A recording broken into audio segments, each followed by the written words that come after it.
আজ রান্না করব গলদা চিংড়ি মালাইকারি। তার জন্য কড়াইতে দিয়ে নিয়েছি কুচনো পেঁয়াজ, টমেটো আর চিংড়ি মাছটা এখানে ভেজে রেখেছি। আর তার সঙ্গে একটু চেরা কাঁচা লঙ্কা দিয়েছি। অল্প ঝাল করব, নুন আর হলুদ পরিমাণ মতন দিয়ে নিয়েছি। একদম সামান্য মানে ইনগ্রিডিয়েন্টস দিয়ে সামান্য পরিমাণে খাটনি দিয়ে রান্না করব আজকে একটা চটজলদি চিংড়ি মাছের মালাইকারি বলা চলে, চিংড়ি মাছ ওই কারিও বলা যায়। তার সঙ্গে দিয়ে দিলাম একটুখানি আদা, জিরে বাটা। রসুন আমি এখানে দিচ্ছি না, কারণ চিংড়ি মাছের মালাইকারিতে আমরা রসুন দিই না।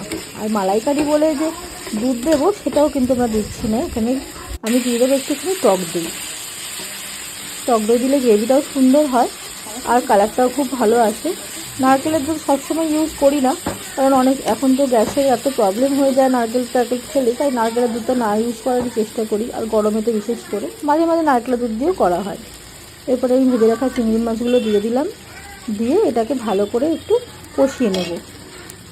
মাছগুলো ঝোল দিয়েও দেওয়া যায়, কিন্তু আমি যাতে ভালো করে ভাজা ভাজা হয়, কষানোর সঙ্গে সুন্দর মিশে যায়, তাই জন্য আমি এটা আগেই দিয়ে দিলাম।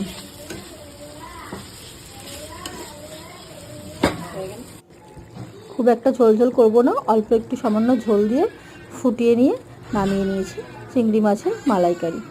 চিংড়ি মাছের কারিও বলতে পারো। কেমন হয়েছে দেখে বলবে। খেতে তো দারুণ হয়েছিল, স্বাদে দারুণ টেস্ট ছিল, মাছেরও ভালো হয়েছিল খেতে।